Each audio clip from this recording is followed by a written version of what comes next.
Okay. Hello, hello, hello, hello. You are welcome to the first brand new Sawuboonaaa. I'm just going to give you a minute to come on in and be part of the show. My name is Dr. Louisa Akaizo. So I'll just give you a minute to come on in.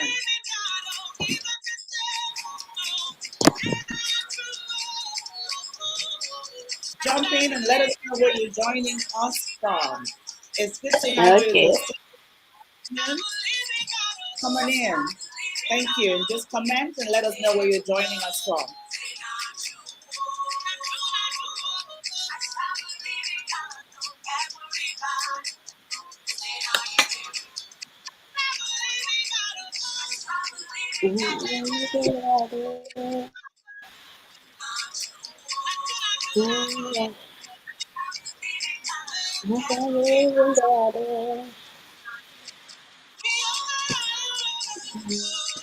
Welcome. Just come in and share the videos with those around you. Okay. Let me share.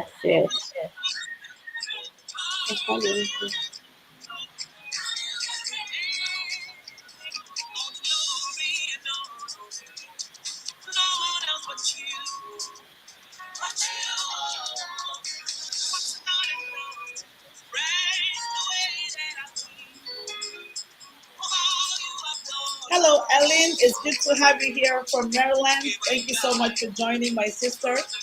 We're just going to give it a few minutes for people to join.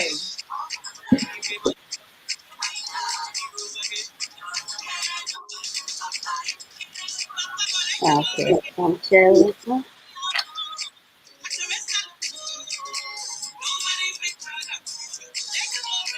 Yeah, I can share. Okay.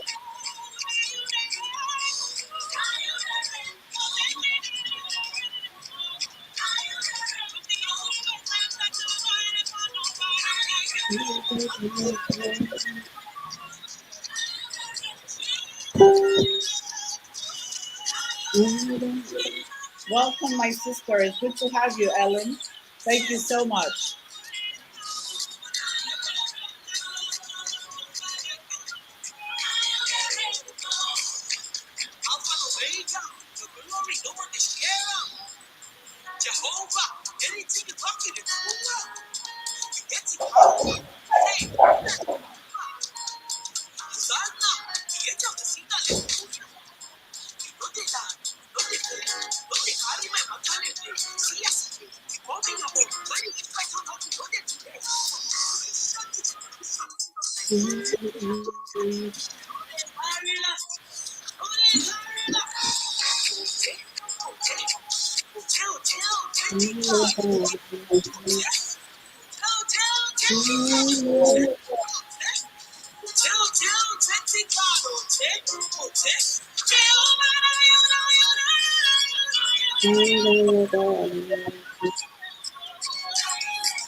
Welcome, everyone, and let me know where you're joining us from. If you're on YouTube, welcome. If you're on the Facebook page, welcome. It's Sawuboonaaa, and this is the very first one that we're having. It's going to be every 12 p.m. West African time. It's good to have you. We're just giving it a few minutes because it's our first session, so we're just giving it a few minutes.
Okay, welcome everyone. It's so great to have you in the house. Thank you so much for joining us. We're going to have a fantastic time. If it's your very first time for being here, you're definitely in the right place. But what I'm going to encourage you that next time, you don't want to show up here alone. So we'll be here every Mondays and Saturdays at 12 p.m. West African time, depending on what part of the world that you're joining from. Presently, I'm on Eastern time right now, so it's 7 a.m. Okay, so you have to wake up early if you're around me, but you will definitely have access to the video on YouTube. You'll have access to it on our platform, a Facebook community, and that's Women Who Win Africa on Facebook, and on my page, Louisa Akaizo. So, welcome. Do me a favor, jump into the comment box and let me know where exactly that you're joining us from. Women Who Win Africa, if it's your first time of really be here and you've never heard about us, where have you been? Oh my goodness. Women Who Win Africa is a platform that empowers the African woman to build her leadership capacity, become an active political participator, drive meaningful change, and be able to build legacies that outlive them. Okay, and this year we're doing fantastic stuff. We're everywhere in Africa. So if you haven't seen us yet, I don't know where you've been, but you're welcome. It's not too late to be part of this movement. We are a new generation of women who are making things happen. We are not just showing up as mothers, daughters, and wives, and that's okay, but we're very focused on becoming valuable contributors to the advancement of our community. Every one of us talks about the Africa we want. Who's going to build it? That's going to be you. So you have to come on this movement with us. And that's what we're doing with Women Who Win Africa. So every Saturdays and Mondays at 12 p.m. West African time, what are we going to be doing? Sawuboonaaa. You might be asking, what is Sawuboonaaa? Sawuboonaaa means I see you, I appreciate you, I honor you, I celebrate you. Why is that even important? Well, the African woman is never being celebrated. The art of honor, the culture of honor is lost in Africa. And that's what Women Who Win Africa is working tirelessly to restore.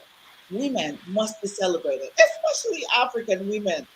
So this is why we're here every Mondays and Saturdays. We just got this started, and we were inspired by the theme of the African Women's Day this year, which is the unsung heroine. Oh my goodness, when I saw that, I was so excited. I was like, wow, finally something that is gonna just kind of spur us up. So guys, you're definitely in the right place. We're gonna be having fun chatting. It's just gonna be storytelling. It's a time to hang out. What are you doing on a Sunday morning or a Sunday afternoon? Are you just getting bored and just hanging around and doing housework? This is a good place for you to hang out. We want to hear from you. Not just be part of what we're doing, but of course, nominate people who can come on the show. Great women who are doing great work all over Africa. Amazing ladies. Look at Nene's here, all the way from Gambia. Of course, she's a great woman, politician right there in Gambia, doing amazing work. Thank you so much, my sister, for joining us. So please invite everyone that's around you and let them know that we have a date every Saturday at 12 p.m. West African time, and on Mondays too, 12 p.m. West African time. And we'll be going on LinkedIn as well. I'm telling you, this is going to be fun. So today I have with me the amazing Linda Nyaamah Anaabah. And of course, also, who is in the house is my co-host, McCann. Sometimes they're going to see McCann here. You might not see my face. But McCann, just say hello to everyone. Hi, McCann. Hello, everyone. Yes, hello, everyone. It's so great to be here. Good afternoon, wherever you're joining from. Welcome to the show. I'm excited to be here and I'm excited, to learn from the stories of women all over Africa inspiring change. So thank you, Dr. Louisa. Thank you. It's always great to hang out with you. Listen, guys, let me tell you, McCain is so much fun, a lot more fun than me. So when she comes up, it's gonna be a firecracker. It just brings me so much joy that we have finally come to agreement that it's time for us to put the spotlight on women in Africa who deserve to be celebrated. It's time for us to do that. Nobody's gonna do it for Yes, us. it's time. Nobody's going to do it for us. All these amazing women with great stories. Guys, you would believe me right after this session. But thank you so much for joining us. And I look forward to seeing you every week. If you're here alone, like I said, go drag your sister, your mom, your brother, your uncle, and your enemies too. Maybe after the story, they're going to be inspired to begin to live differently. So I'm just going to get my guests right here on the screen. So let's get things looking a lot better here. Let's see. Woo-hoo! Hello, Linda. How are you feeling today? Can you unmute your microphone? Please unmute your microphone right there. I think you're muted. Yep. Wonderful. We can hear you now. How are you doing today? Hello. Hi. It's good to see you. Can you hear me? Have you online? Yes. Can you hear me? And thank you, Dr. Luisa. I'm so excited. Wonderful. Wonderful. I love it. Linda is joining us all the way from Ghana. Guys, let me tell you about this lady. I'm so going. Can you hear me, Linda? It looks like there's a delay. Can you hear me? Guys, if you can hear me, just comment in the box below. I hope that you can hear me. Linda, can you hear me?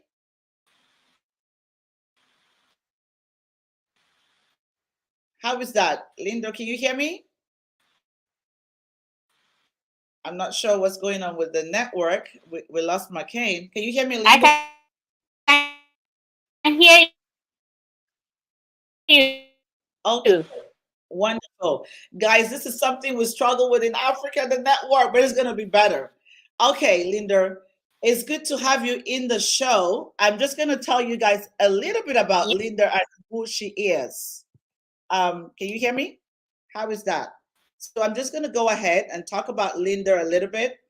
Well, Linda is this powerful woman who does some amazing stuff through Ghana. One of the most important things that I really love about her is she advocates against dehumanizing widowhood rights in Ghana. And she also is an advocate for sexual reproduction in women.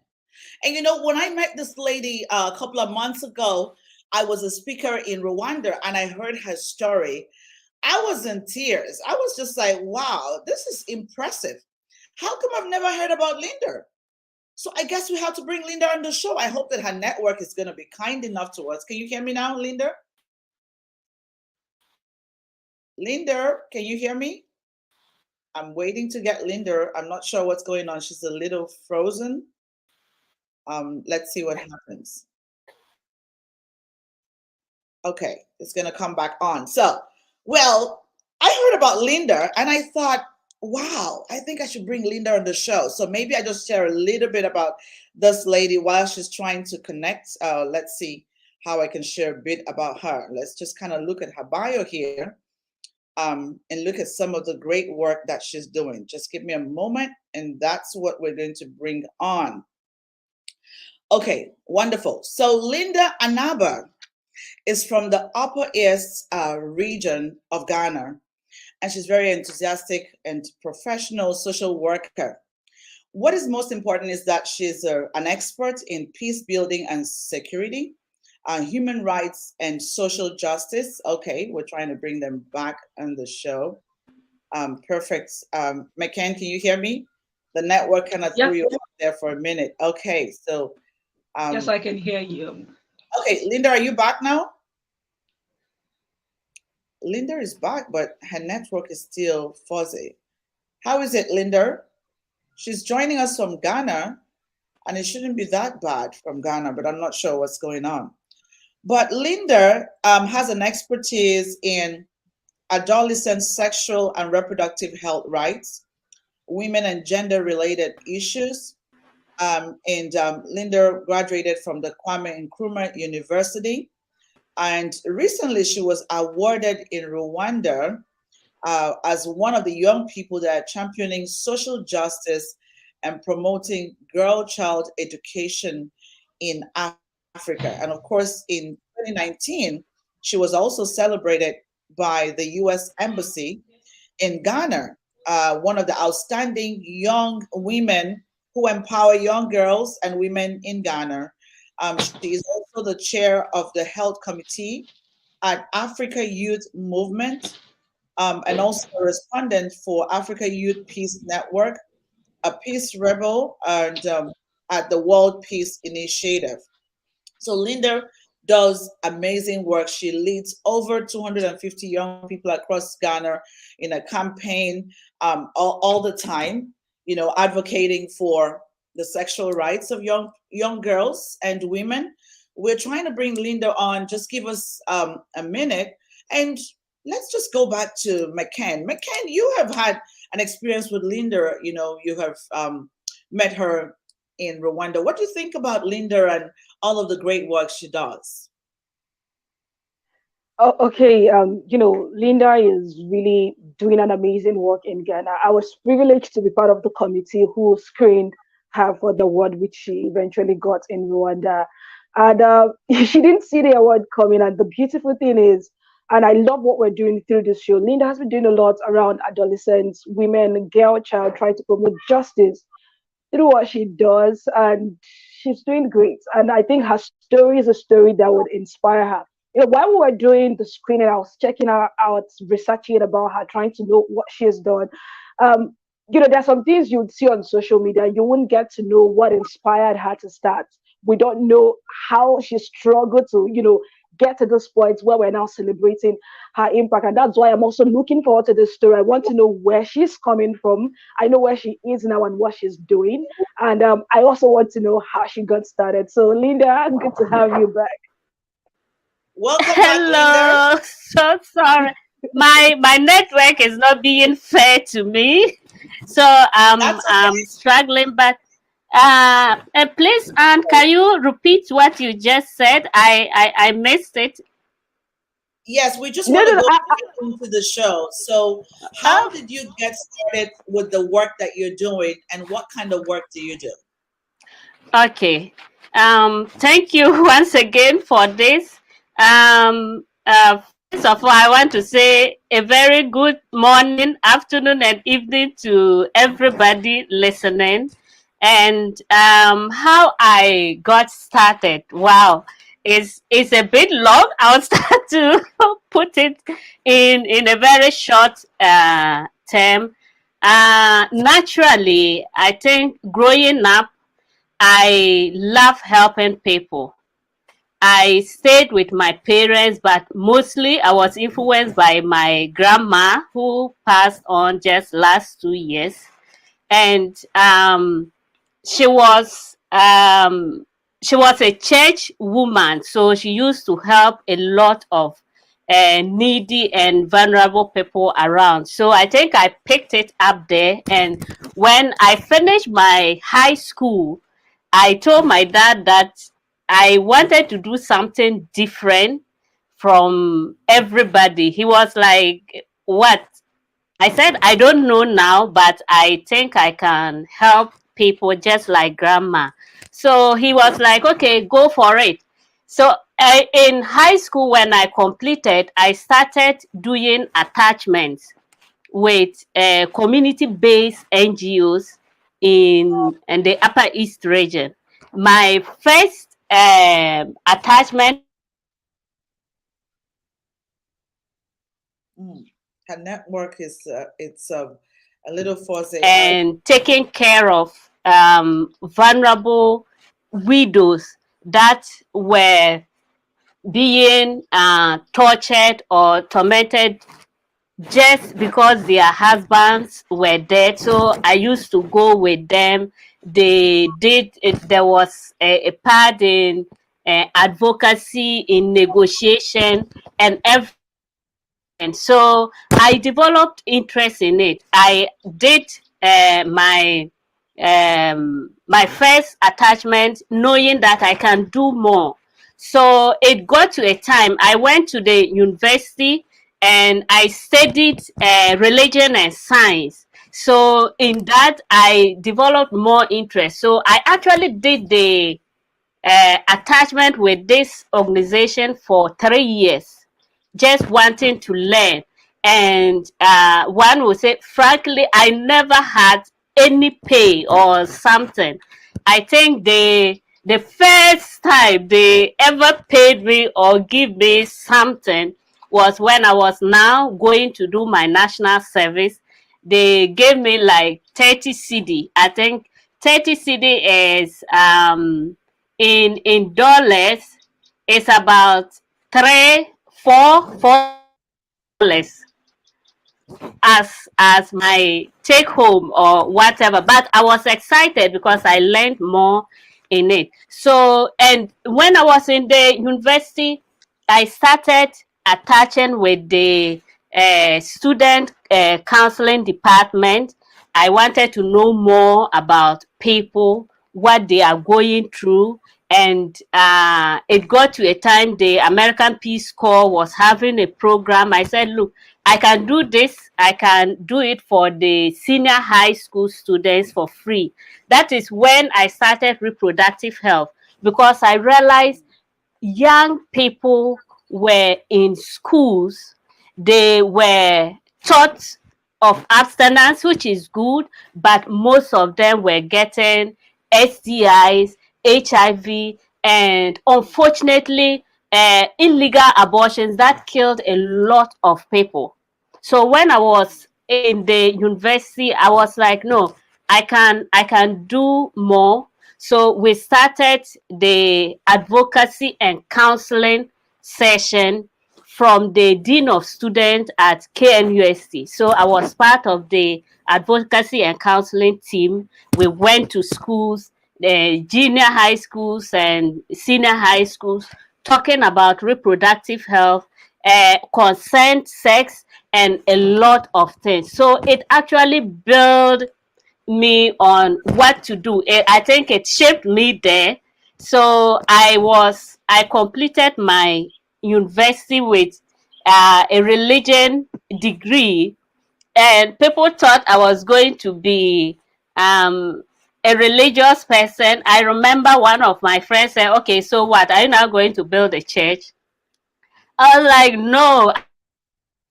What I would do might be more than building a church, but I would try and do something. But in Ghana, when you finish your national your university, you have to do national service.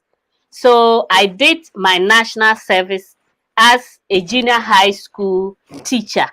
So I taught social studies and religious studies. We call it RME, religious and moral education.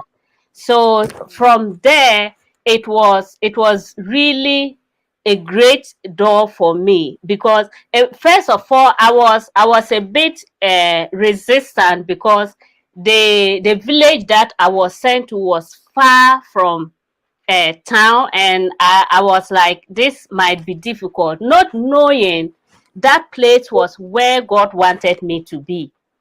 Because when I got there, they already had 4 young girls who were pregnant but was still in school, at a junior high school.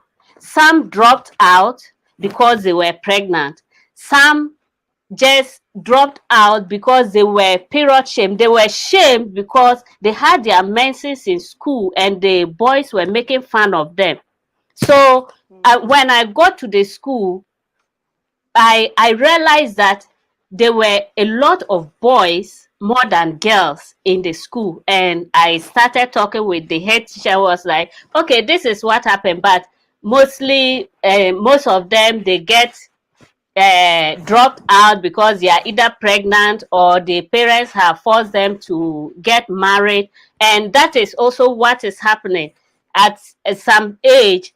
Most especially the disadvantaged, they just said, okay, it's time for you to get married because we need grains in the house to feed your younger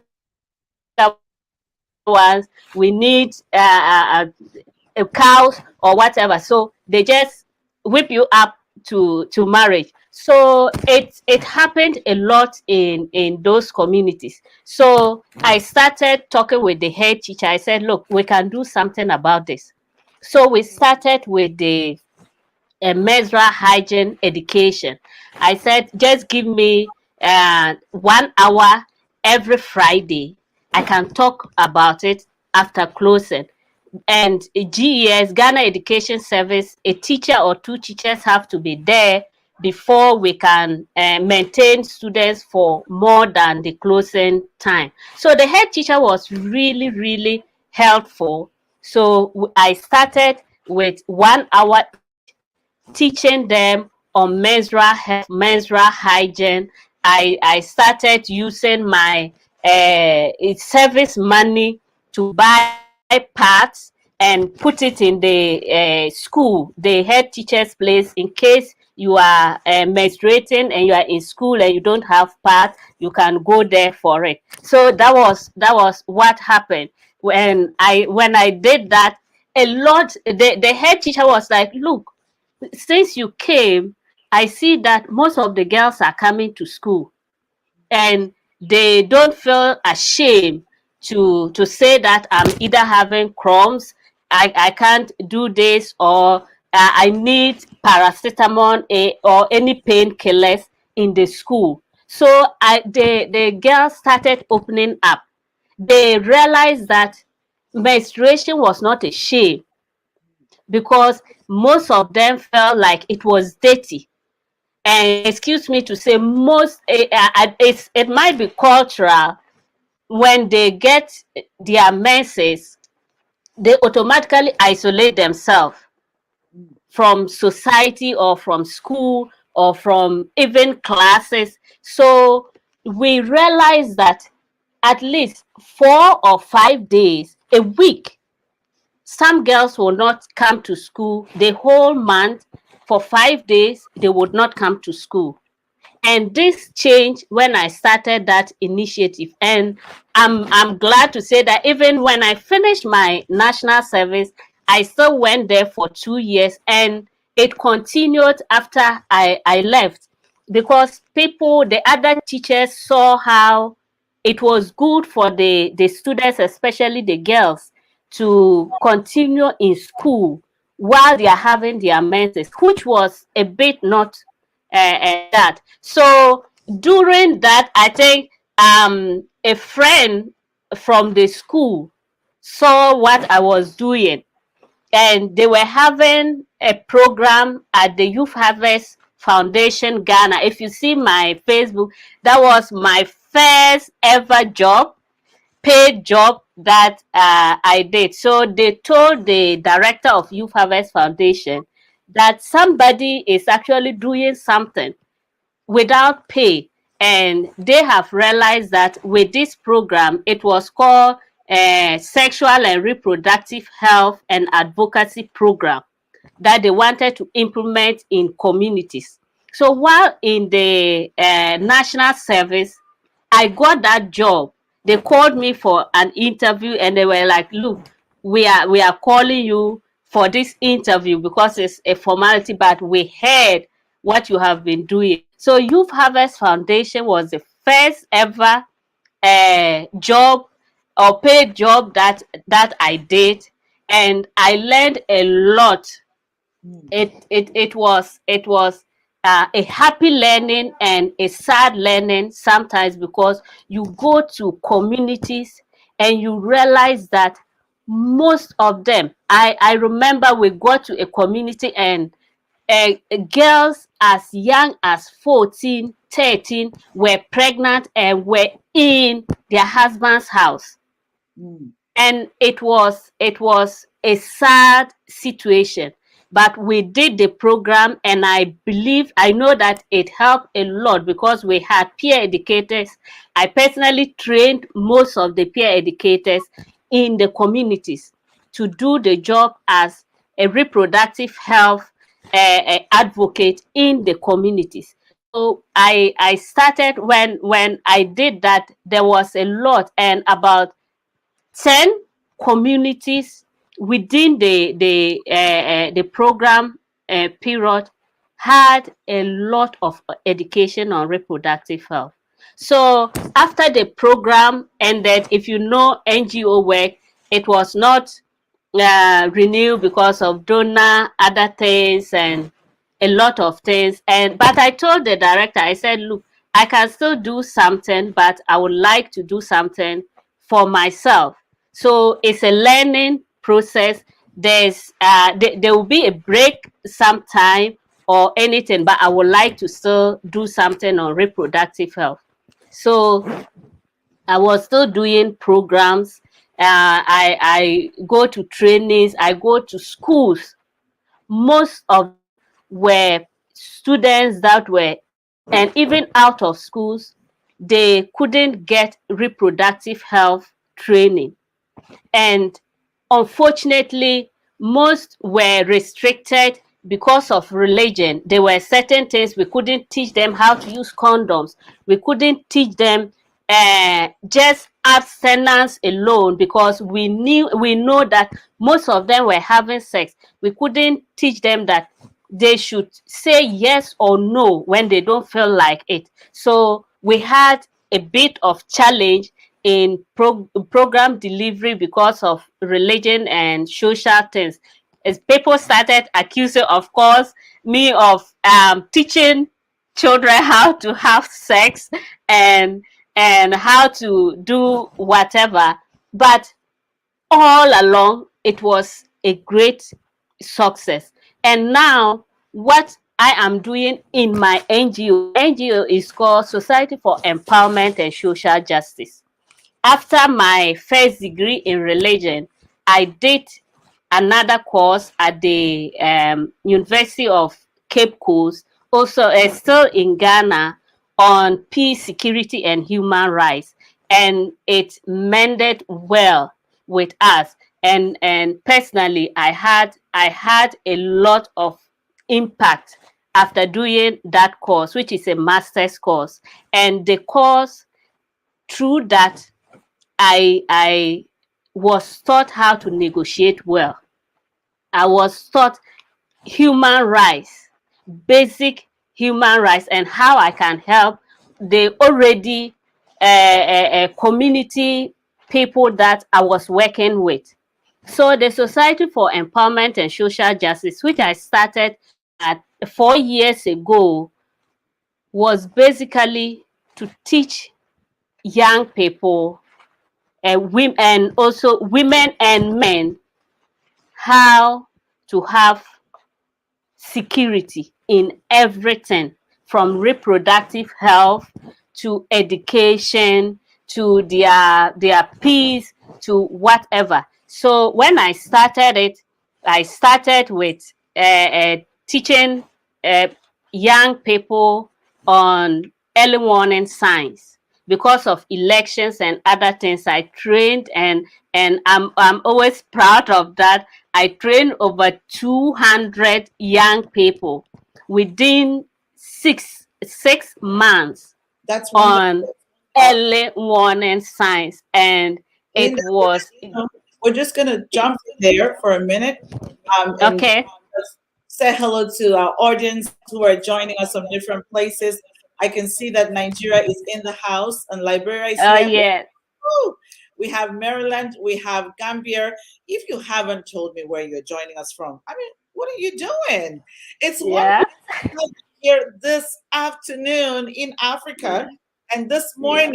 If you're in North America, it's great to have you in the house. It is Mm, Sawuboonaaa. We are on a movement to celebrate yeah, African women who are doing amazing work. For example, we've been listening to Linda this morning, yeah, all the way from Ghana.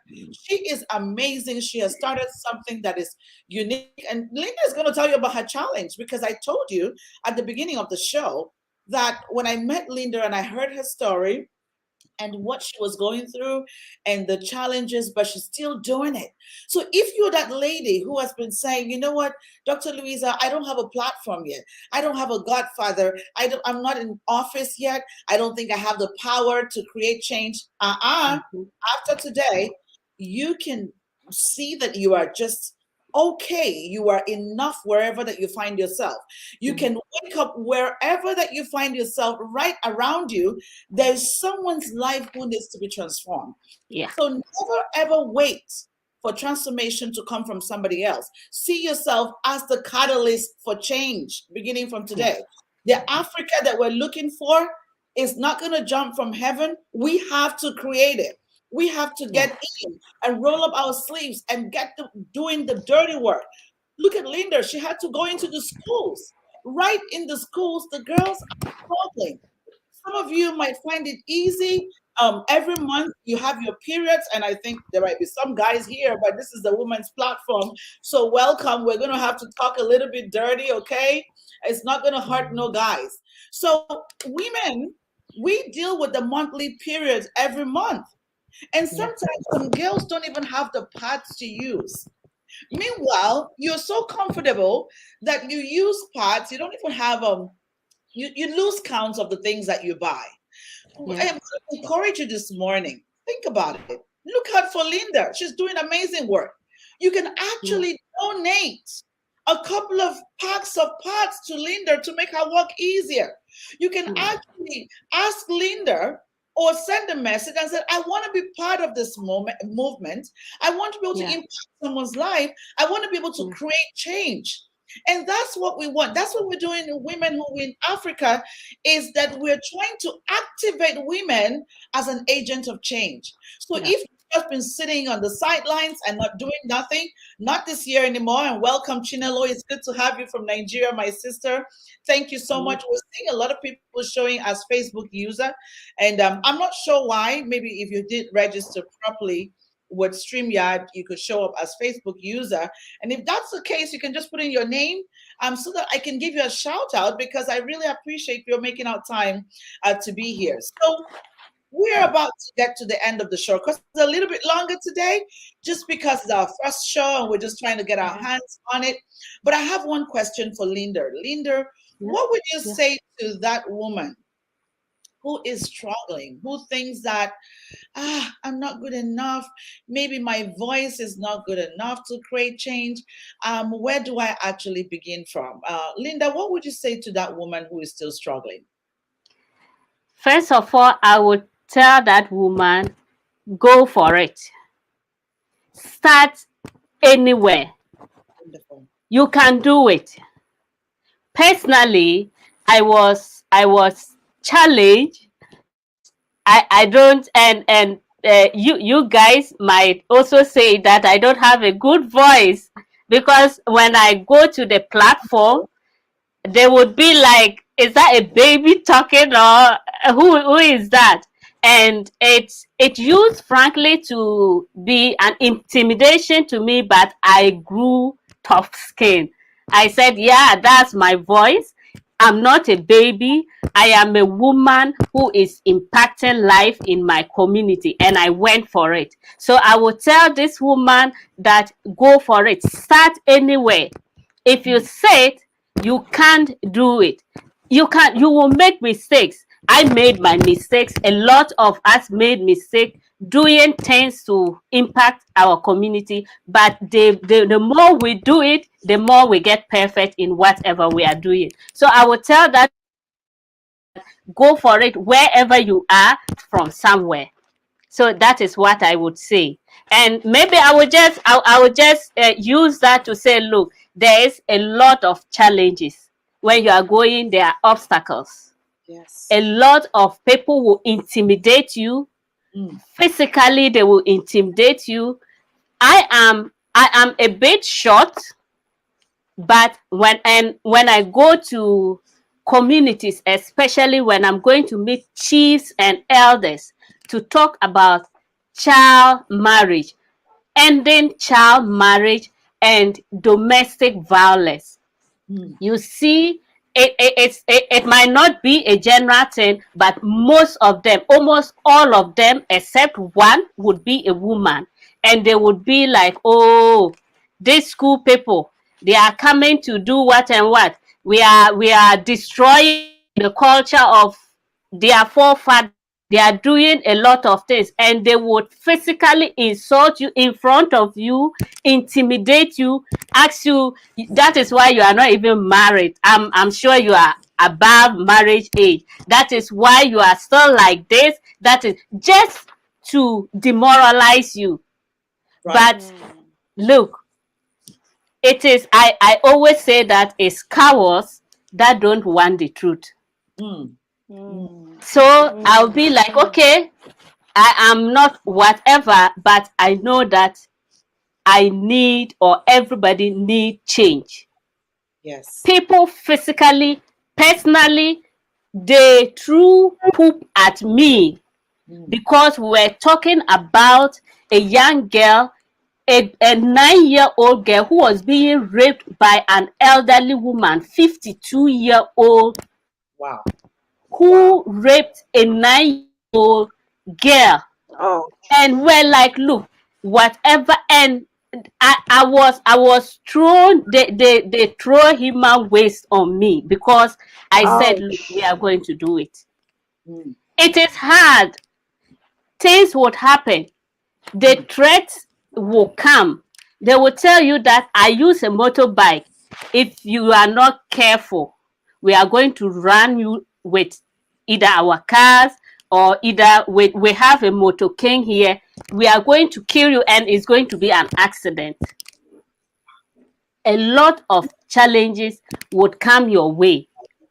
But look, if you do whatever you are supposed to do with an open mind, an open heart, and you know the vision that this your work or whatever you are doing, you know it will be going, you will not be afraid. You can do it. There is a lot of challenges. Personally, I don't know of other NGOs, but we don't have a lot of money. There's no financial whatever for us. But what is happening is that even when rape victims, and we have spoke about this over the years, when rape victims are reported to DOPSU, to the police, they tell them to go for medical checkup. And most of them, at least I can boldly say 95 of these people don't have the money to pay for the medical checkup bills. And just because of that, they will coil up. They will be like, okay, we don't have the money to pay for it, so why do we even report? And some will be intimidation. They just feel like even when they go for the medical checkup, those that will even go, they are afraid that their business will be out there somewhere one day. So you see that most victims are being quiet. They will not report. Some would report, but when it comes to bills, payment, they can't afford it, so they just forget of it. And the worst thing is that we'll settle it in the family matter, and that is what ends. And the next month or two, the same perpetrator will also go for another one, and they will continue to settle in family matter. And most of these beasts, I call these men beasts, because they know that those they are raping or abusing don't have kobo. Even when they go to Dopsu, they don't have money to pay anything. So they continue going for those people. And it is a sad situation. It is very sad. And we continue person. When I go to workshop, I go for any policy, whatever. I said, look, unless we remove medical bills or the government is ready to pay for victims, things would go worse and worse. And now some hospitals, they are trying to subsidize it. I think it's not fully covered, but now they pay small. I don't know what that small is. They pay small for the medical bill, and the small we are talking about is like 50 CD, which is approximately $7, which is huge.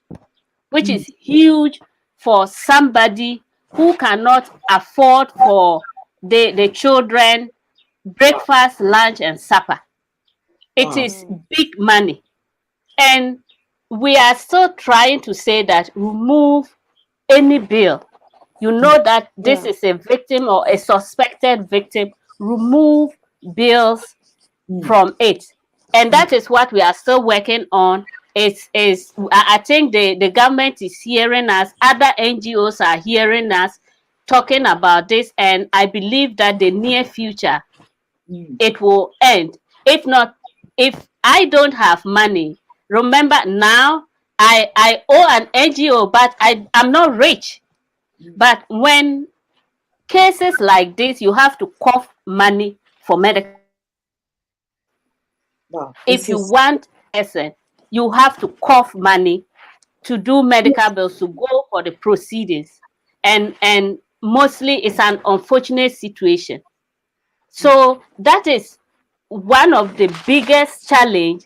The other challenge we also have is persons with disability. I work with them a lot, and it is so sad to see that most of them don't even have a place to call home. They call them cares because they are visually impaired, or they have hearing impaired, or they can't walk, they are physically whatever. They call them cares, and most of them, especially the ladies, are on the street, and these beasts will go and rape them. Unfortunately, some cannot even mention their names. We had one case. This girl was mentally unstable, and somebody continuously raped her. She got pregnant. She couldn't tell who. Every man, she would say, this is the person. Every person is the perpetrator, the one who raped her. And the case, we couldn't do anything. Unfortunately, the girl was very young. She gave birth to the baby, but she died on the process. So the baby is still there, but this girl is dead. And people or government is not doing a lot. Maybe they're doing something, but they are not doing a lot for people with disability. And it's not anything, but they just need special care, which is not given, especially in Africa. So it is something that the other challenge that we are facing. People are there abusing person with disability, and they can't even do anything. Even I challenge you that we have physically challenged people that cannot even go to some clinics or CHIPS compound because there are even stairs. They have malaria, they can't climb the stairs to go and see a nurse. And we spoke about infrastructure, building, how you even build our public places. Why not have stairs and slides for those people? And most of them will not go to school because they can't climb stairs to enter classrooms. This is So this is it's so it's so disheartening, Linda. I mean, thank you it's so it, much. yeah, There's so much that, of course, you're doing, it's and I'm sad. so Yeah, honored to have had you come on the show and be able to share deep insights. And guys, if you're yeah. just joining us, it's Sawuboonaaa. Sawuboonaaa is a powerful word from Zulu, Mm, and it mm, means I see you, I honor you, I celebrate you. We are yeah, here because we feel that there are so many African women who are doing amazing work with no support. Nobody sees them. No one celebrates them. I mean, can you imagine? Linda has been doing this for so many years. I yeah, just got to meet Linda recently. I didn't even know that that yeah, existed. And yeah, so, wherever that you find yourself, just like Linda said, begin now. It doesn't matter how small. Look yeah, around you. There's someone. I mean, you cannot listen to what Linda said. There are young girls around you who need the support. There are yeah, people with disabilities who need the support. There is somebody. There's something for you to do. You can be part of what is happening. If you don't have a platform, that's okay. If you don't own an initiative, that's okay. You can be part of the work that is going on. If you are not a Yeah. voice, I always say you can be an echo. How can yeah, you be an Yeah. echo? By yeah, supporting what Linda is doing, Supporting. by supporting what the yeah, other women are doing. So, guys, yeah. together we will build the world that we're looking for. So, you're definitely in the right place, and we will always be here every Saturdays and Mondays at 12 p.m. West African time. I have some other people that joined. Sister Kiki, it's good to have you, my sister, all the way from North Carolina. Thank you so much for making out time to be here. And guys, do not come to the show alone. Please do not come to the show alone. Be Mhm, sure to share us with other people. And we have Edina is here from Kenya. I just saw mm, that she jumped in. It's great to have you here, my sister. We're going to be here every Saturdays and Mondays at 12 p.m. West African time. Be sure not to show up alone. We're going to listen to and have access to real stories, real cases. This is not some mumbo jumbo on Google. mhm, These are people who are doing real work. And Linda, I just want to say a big thank you to you for thank saying you. yes to the call. A big thank you to you for creating change in Africa. I love you, my sister. I cannot even say that enough. Love you too. Just Yeah. for the next 1 minute, Linda, you were talking about your voice, and it's not even your voice. I think you look so beautiful. Thank you. Able to tell your age. So, what's the secret to that beauty? Maybe you can share something from what's the secret to that? Oh my God. Okay. I think I started earlier saying that I'm mostly influenced by my grandma. Mm, Mm. I think my secret, my grandma never liked anything or most modern food or mm, anything from we call them from the white person. So I think what I do is first of all, animal product free person. I don't take whatever. I don't sugar. And for my skin, I have a shea butter. We have the Ghanaian shea butter that I use as body lotion and black soap. I have never bathed anything else but the Ghanaian black soap and shea butter. I don't have any secret. I just live not as my grandma, of course, but I try to live You try to natural. be Let me, natural. I try to live I natural. love So it. so that is it. So I think I'm gonna go look for shea butter. McCain, Yeah.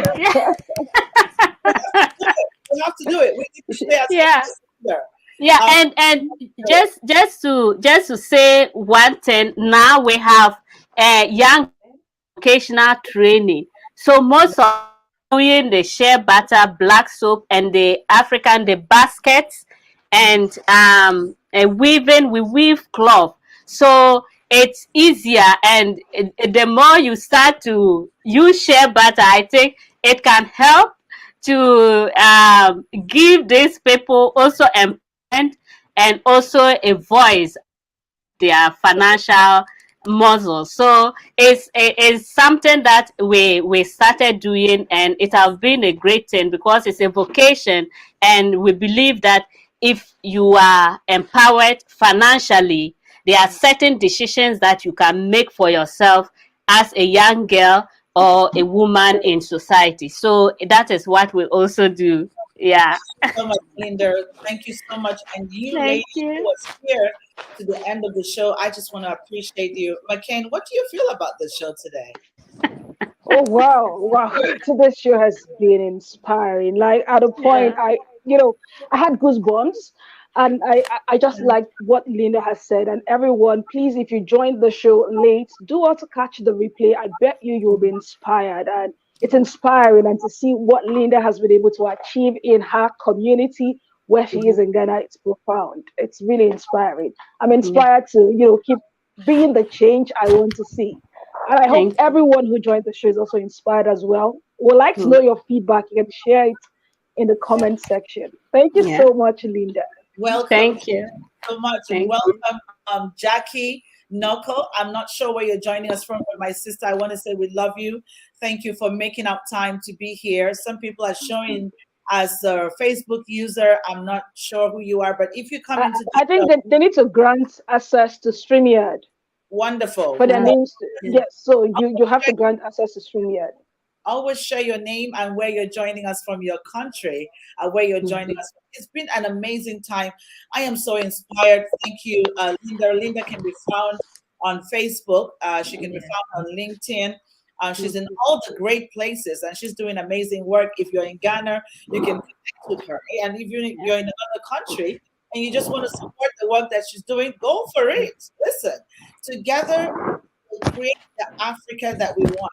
Now, if you were here at the beginning of the show, we listened to Nayu the Rain from Mary Messi Messi Timo. Chingo, We had Nago Day from what's the other lady's name?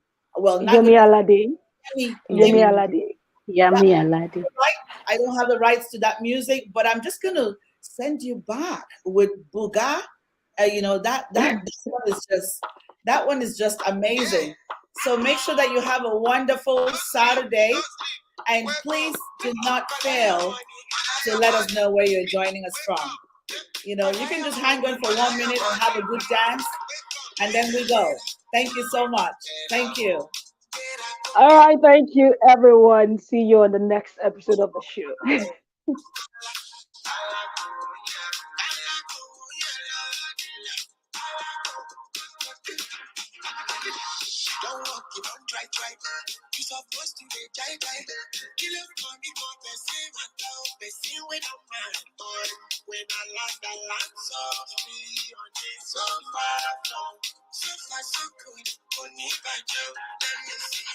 Thank you, guys. I'll see you.